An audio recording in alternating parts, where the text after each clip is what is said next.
안녕하세요. 인생고개입니다. 오늘은 시 한 편으로 인생고개 출발합니다. 엄마는 그래도 되는 줄 알았습니다.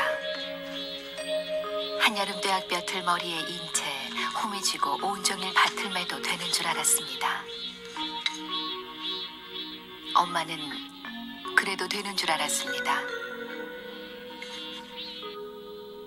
그 고된 일 끝에 찬밥 한 덩이로 부뚜막에 걸터 앉아 끼니를 때워도 되는 줄 알았습니다.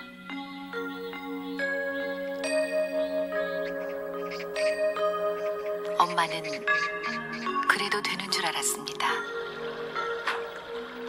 한겨울 꽁꽁 낸 물에 맨손으로 빨래를 해도, 그래서 동상 가실 날이 없어도 되는 줄 알았습니다.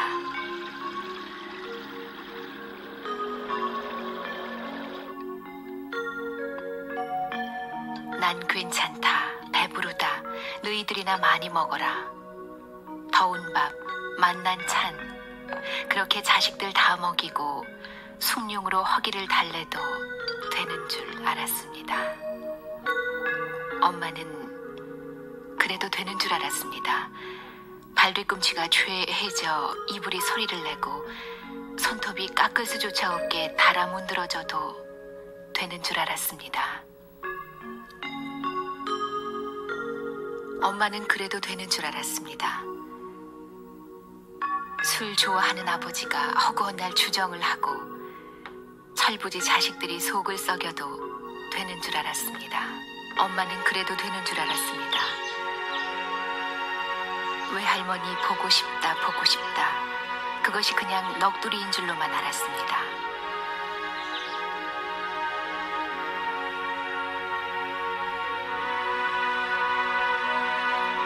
어느 날 아무도 없는 집에서 외할머니 사진을 손에 들고 소리지겨 우는 엄마를 보고도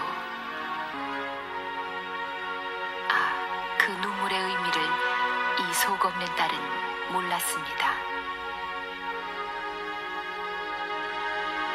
내가 엄마가 되고 엄마가 낡은 액자 속 사진으로만 우리 곁에 남았을 때 비로소 엄마는 그러면 안 되는 것인 줄을 알았습니다.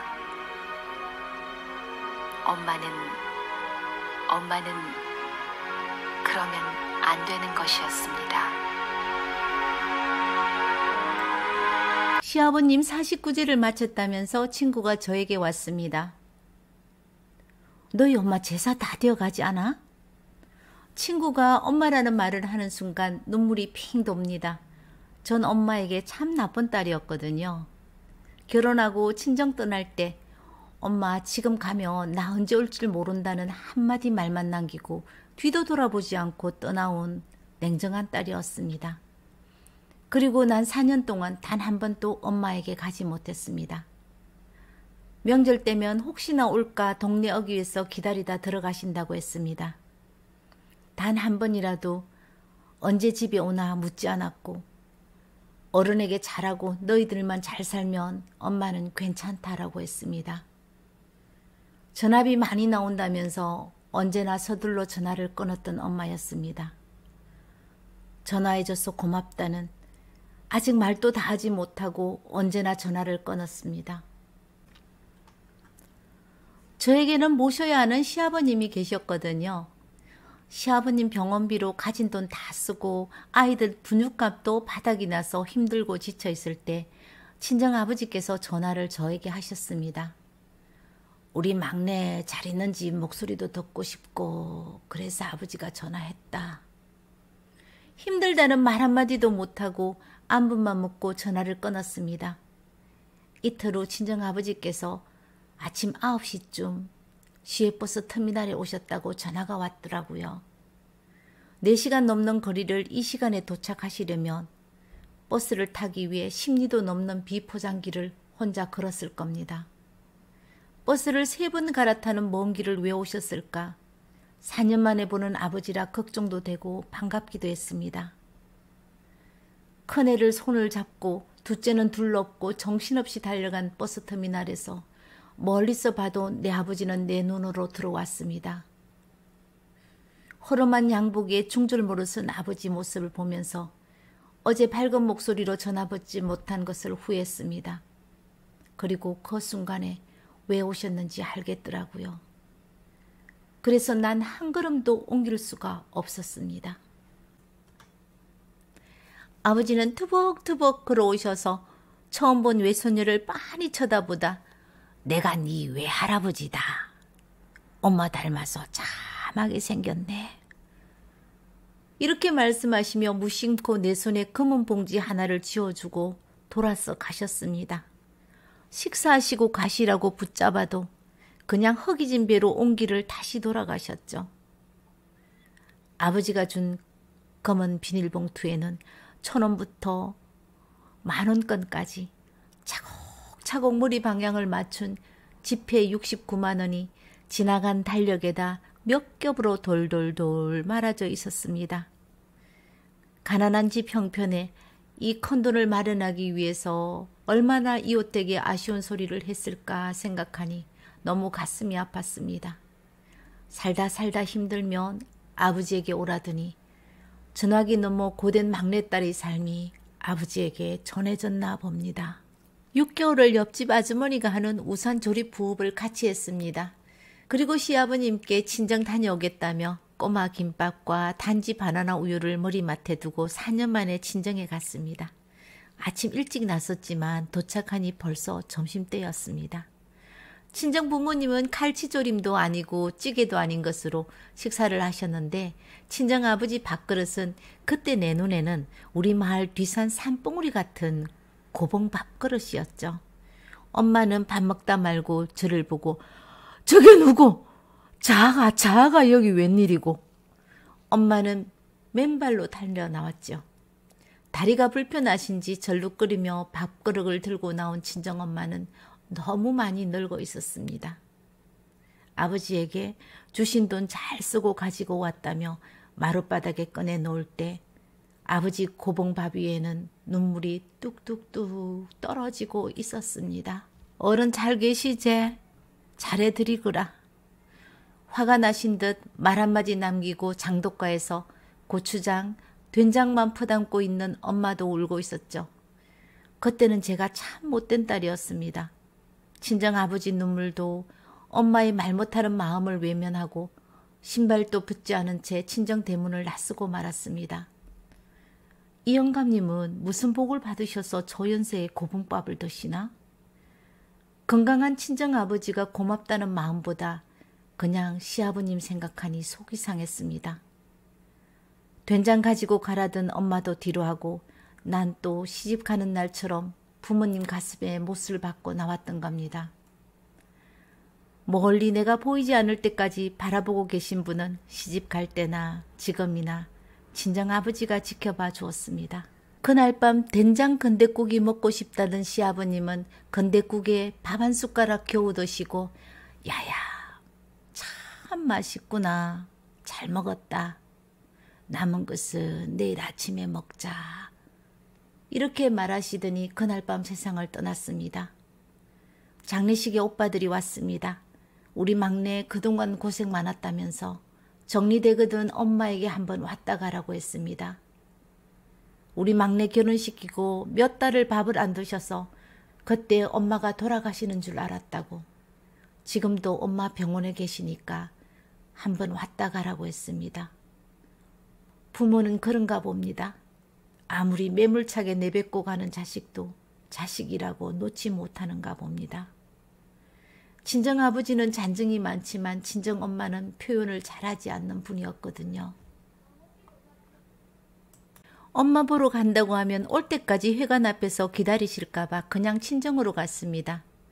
그때도 늦은 점심때였습니다. 엄마도 아버지도 보이지 않았습니다. 만들어 온 반찬을 냉장고에 넣으려고 주방으로 들어가다 난벽에다 몸을 숨기고 말았습니다. 언제 끓이는지도 알 수 없는 냄비에 눌러붙은 된장찌개와 물에 마른 식은 밥을 먹다 말고 길 고양이에게 엄마는 말을 합니다. 할배는 병원에서 잘 있는지 모르겠다. 늙으면 한날 한시에 죽어야 자식들 고생 안 시킬 건데. 아버지는 병원에 계신 모양입니다. 할미가 밥 줄까?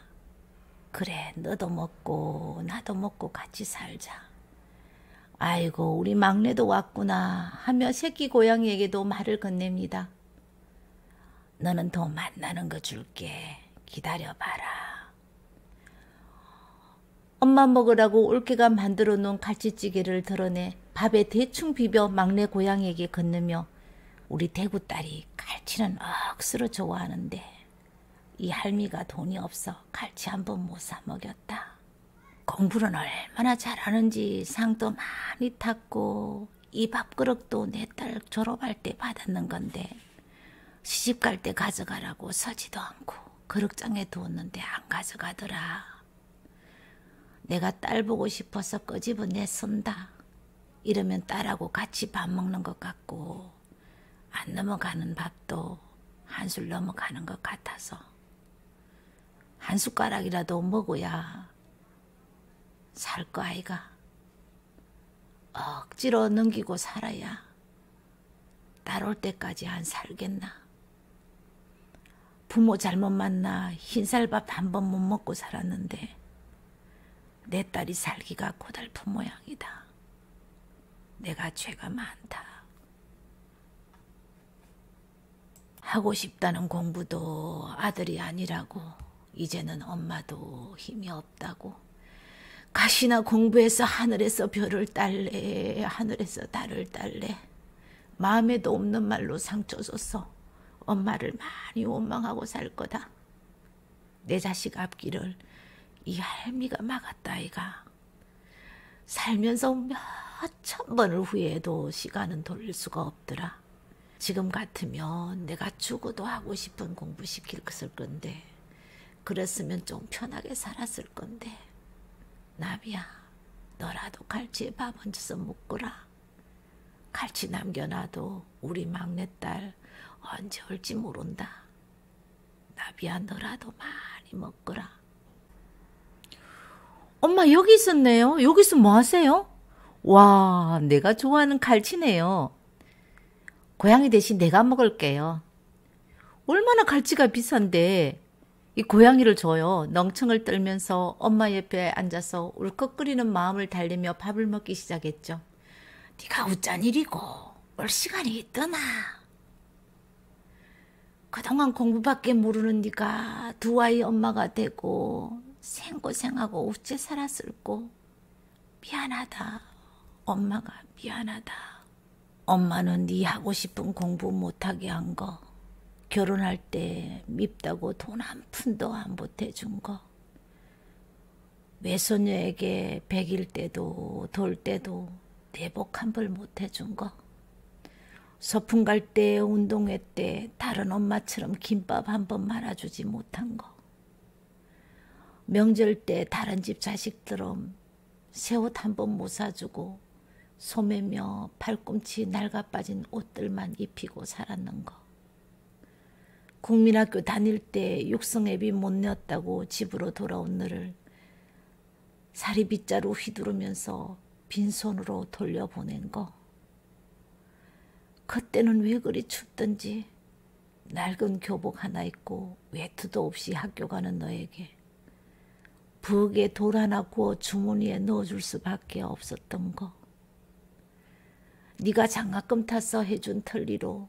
네가 고생할 때 만나게 음식을 먹고 살았던 거, 직장 생활하면서 첫 월급부터 엄마 아버지 용돈 단 한 번도 빠지지 않고 주었는데 그게 당연하다고 받았던 거, 결혼해서도 꼬박꼬박 친구 편으로 한 달도 건너뛰지 않고 네가 보내준 용돈에 잘 살고 있을 거라 내 마음대로 생각하고 낼름 받았던 거, 결혼한다고 할 때 말리지 못한 거, 이렇게 생각하니까 잘해준 거는 하나도 없고 못해준 것만 생각이 난다.